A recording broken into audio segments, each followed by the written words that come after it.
A paz do Senhor, meus queridos irmãos, professores da Escola Bíblica Dominical, alunos, companheiros de ministério, uma alegria compartilhar com você lição de número 8, 20 de agosto, a Igreja de Cristo.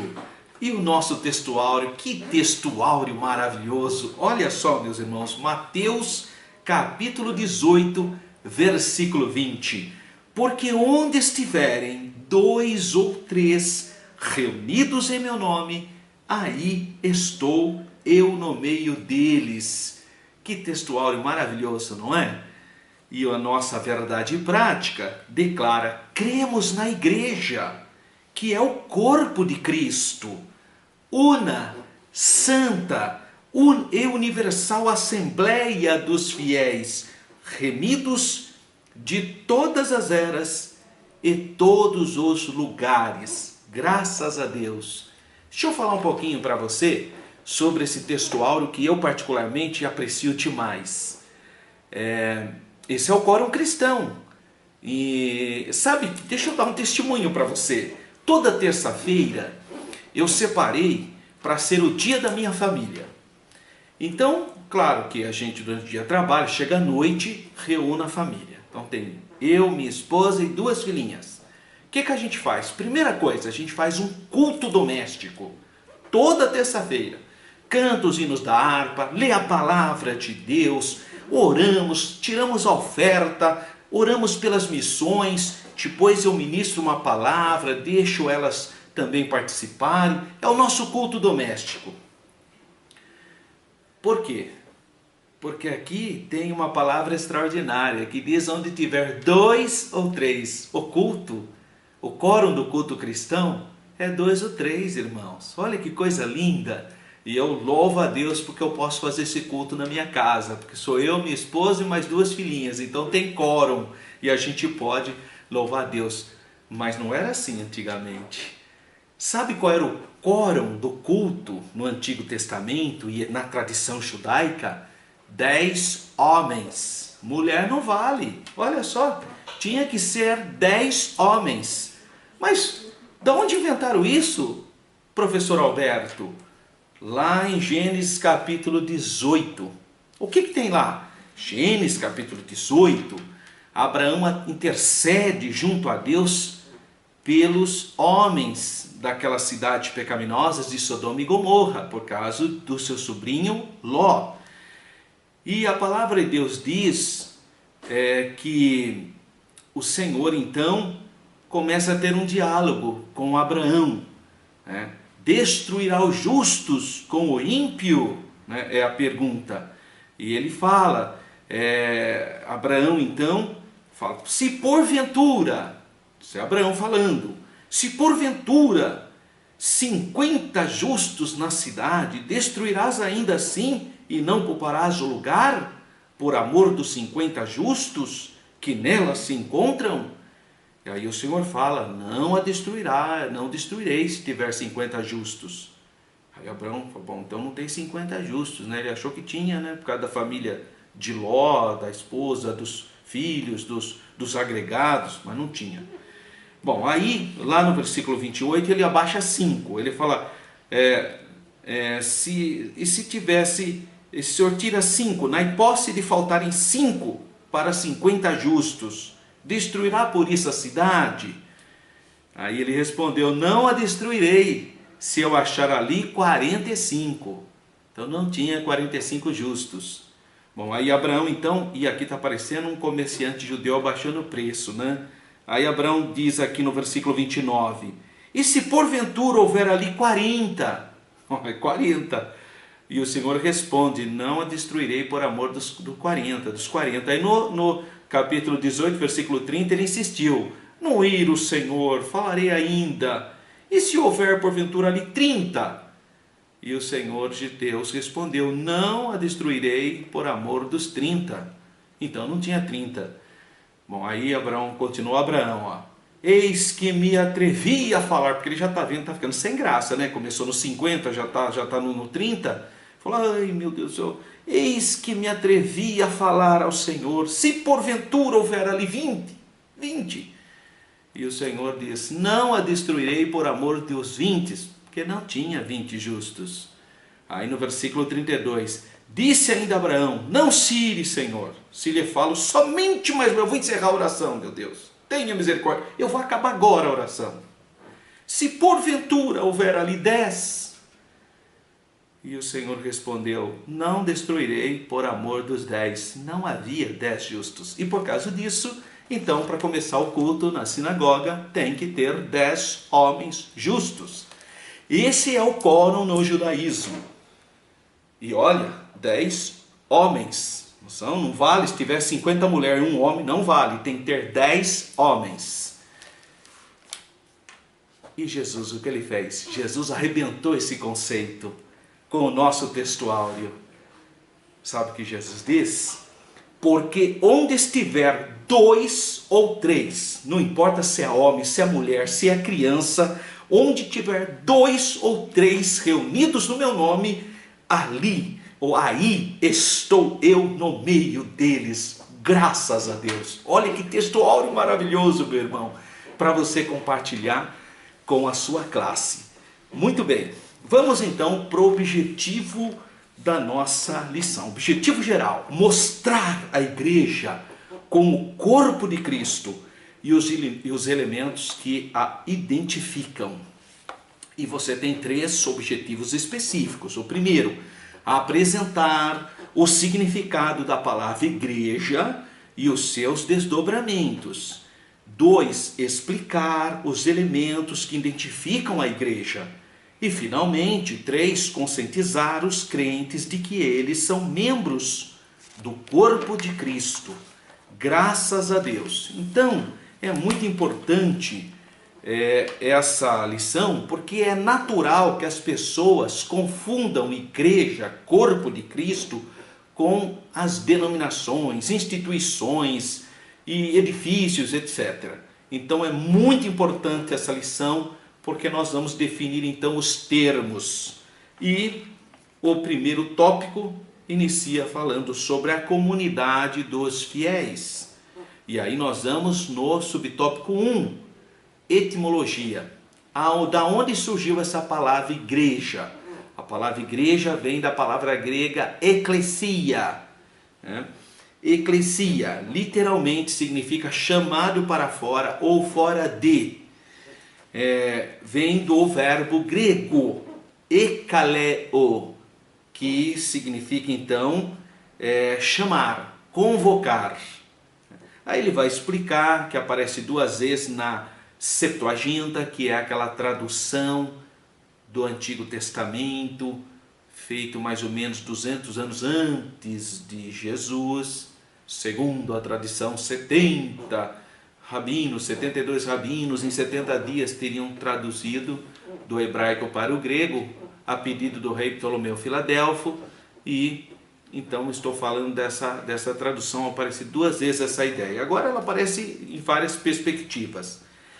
Na literatura grega mesmo, a ideia eclesia tinha a ver com aquelas assembleias que os gregos faziam. Então pensavam indivíduos, cidadãos, e nem todo mundo era cidadão na Grécia Antiga. Lembra que a democracia grega não é o mesmo conceito que nós temos hoje.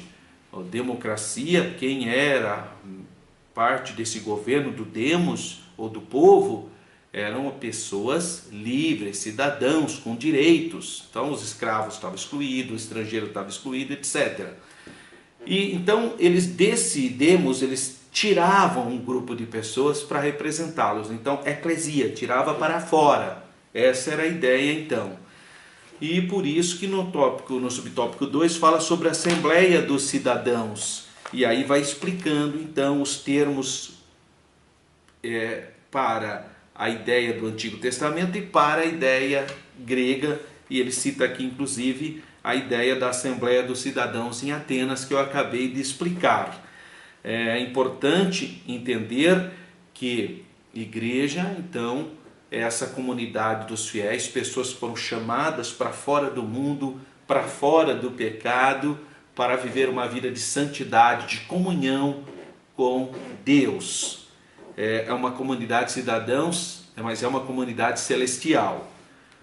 O subtópico 3, o significado da expressão Santa Igreja Católica, que a gente vê muito nos credos, né? Certamente você já leu sobre os credos. A Convenção Geral das Assembleias de Deus, nessa última convenção, lançou a nossa declaração de fé, e foi criada uma comissão com 18 membros para trabalhar isso. E eu tive a oportunidade de fazer parte entre esses 18, de contribuir juntamente com o presidente dessa comissão, que foi o pastor Ezequias Soares, o autor da lição que nós estamos estudando. E nessa declaração de fé, então, a igreja colocou ali também os credos da igreja primitiva. E aparece essa palavra, katolikos, mas não tem nada a ver com a igreja chamada católica, seja latina, romana, ou ortodoxa, ou cópita, ou siríaca, ou igreja católica brasileira. Não é isso. A palavra católico não é o nome de uma denominação. Katolikos significa de todo o mundo habitado, ou seja, universal, no sentido de universalidade. Tá?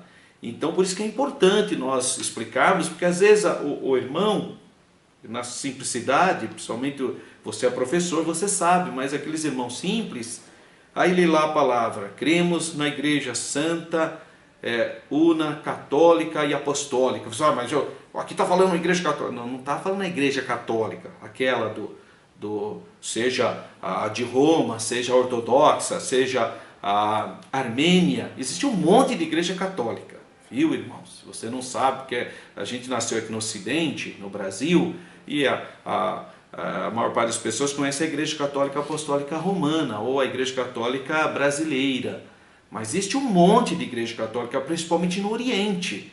Olha, eu já citei várias, Armênia, cópita, siríaca, nestoriana, ortodoxa, grega. Então tem muitas igrejas católicas, principalmente no Oriente. Elas são divididas em várias denominações que usam a palavra católica. Mas a palavra aqui, o sentido que nós estamos, o sentido que está no credo, não é o nome de uma denominação, mas é a ideia da igreja estar em todo a terra habitada, né? O ecumenos, né? A ideia do ecumenos. E aqui, nesse subtópico 3, há uma explicação do katolikos, universal, geral, significa literalmente de acordo com o todo. Tá vendo? A ideia de universalidade. Eu achei até engraçado que algumas pessoas, ao invés de colocar católico, né, a igreja santa, una, católica, apostólica, começaram a fazer a seguinte declaração: a igreja santa, una, universal e apostólica. Aí, devido a uma denominação que também tem esse nome de universal, aí resolveram, para evitar a confusão, a igreja una, santa, cristã e apostólica, só para evitar esse problema das pessoas entenderem que se colocar a palavra católicos, católico, vai achar que é a igreja que tem esse nome. Se coloca universal, vai achar que é uma igreja que chama universal. Então, para evitar essas coisas, substituíram pela expressão cristã. Mas, na verdade, nós precisamos entender o significado das palavras, né? Nós não podemos também, todas as vezes, ter que ficar se mudando, se alterando, por causa de denominações, né? Isso não é interessante. Então, a palavra então grega katar significa de cima para baixo, ou contra, ao longo de, conforme, ou de acordo, segundo, né? E a palavra holos, que é católogos, né? Katolikos, quer dizer todo, inteiro, completo. Quem primeiro usou essa expressão que a igreja é o katolikos, ou seja, é universal, foi o bispo de Antioquia, entre o ano 70 e o ano 100. E nessa época não havia uma denominação chamada Igreja Católica, isso não existia. Tá? Eles falavam a igreja em todo o mundo habitado. Então ele usou esse termo para explicar como a igreja, toda a igreja geral, no sentido de universal. E foi então Inácio, que era bispo de Antioquia. Síntese então do tópico 1. A palavra igreja remonta à comunidade dos fiéis reunida no nome do Senhor Jesus. A igreja tem a ver com cristocentrismo. Jesus é o centro. É importante enfatizar isso. Cristocêntrica. A igreja tem que ser cristocêntrica. Se não for, é uma outra coisa. Pode ser clube, reunião, instituição. Agora, igreja cristocêntrica, porque é a comunidade de fiéis que estão em torno, que giram, orbitam em torno da pessoa do Senhor Jesus. Há um subsídio didático aqui explicando também algumas informações sobre a palavra eclesia, a palavra grega. Tópico 2. Elementos que identificam uma igreja. Afinal, o que é a igreja, então? Essa é a pergunta do subtópico 1. 2, subtópico 1. É toda a congregação ou assembleia que se reúne em torno da pessoa do Senhor Jesus, né? Como eu já disse. E essa igreja tem 2 ordenanças dadas pelo Senhor Jesus. Quais são as 2 ordenanças dadas pelo Senhor Jesus? Ide, ensinai, batizando-as em nome do Pai, do Filho e do Espírito Santo. Batismo, sepultamento. Então, essa é a primeira ordenança. E a segunda, fazei isso em memória de mim, a Santa Ceia do Senhor. Então, as 2 ordenanças da igreja batismo e a Santa Ceia. Isso são ordens dadas pelo Senhor Jesus, e as igrejas bíblicas observam então essas ordenanças. Então o tópico 2 fala sobre a ordenança. O batismo nas águas então simboliza o sepultamento da velha natureza e a nossa unidade em Cristo e a nossa nova vida, porque nós somos sepultados com Ele no batismo e ressurretos, para uma nova vida, para uma nova dimensão de vida, conforme Romanos capítulo 6, que explica o significado do batismo. E que mais? O subtópico 3, a adoração. A igreja é chamada para adorar a Deus, para louvar a Deus. Então, meu irmãozinho, professor da escola bíblica dominical, companheiro de ministério, nós temos que levar o povo a adorar o Senhor. Pessoas que vão na igreja para querer receber coisas, buscar bênção. A Bíblia diz que esses sinais seguem os que crerem. Não é para a gente seguir sinais. Os sinais hão de seguir-nos, porque os sinais seguirão aos que crerem. Nós devemos ir na igreja para adorar a Deus, cultuar a Deus. E o culto é composto por 5 elementos. Tá? O culto tem oração, tem louvor, tem testemunho, tem contribuição, ofertas e dízimos, e tem a poderosa palavra de Deus que deve ser ministrada. Isso é culto. Então a gente vai para adorar a Deus. E Deus, como Ele é bondoso, Ele fala com a gente também. Mas primordialmente nós temos que ir para adorar a Deus. Mas tem uma coisa que eu acho que você tem que saber que é importante. O culto começa na nossa casa. Quando a gente chega na igreja, a gente vai fazer aquela comunhão para adorar o Senhor. Mas ele começa na sua casa. Então, irmãos, que a sua casa seja um local de adoração ao Senhor, de louvor ao Senhor, pela maneira que você trata o seu cônjuge, pela maneira que você trata seus filhinhos, pela maneira que você trata as pessoas. Começou o culto. O nome de Deus está sendo santificado. Santificado seja o vosso nome. É viver de tal maneira que o nome de Deus seja cultuado, adorado, glorificado. Então aqui ele vai dar explicação da palavra proskineu, ou a palavra, ele usa aqui também a palavra latria, que é latreo. São 2 palavras gregas, proskineu e latreo, que proskineu é adorar e prostrar-se.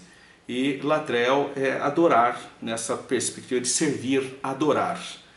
E o 4, o item do tópico 2, subitem 4, a família de Deus. Nós não podemos confundir a igreja simplesmente como as 4 paredes, como o templo, ou simplesmente uma casa, ou qualquer outra coisa. É verdade que existem passagens na Bíblia que falam sobre essa localização geográfica, mas tem muita coisa espiritual. Por exemplo, Vós também, como pedras vivas, sois edificados casa espiritual.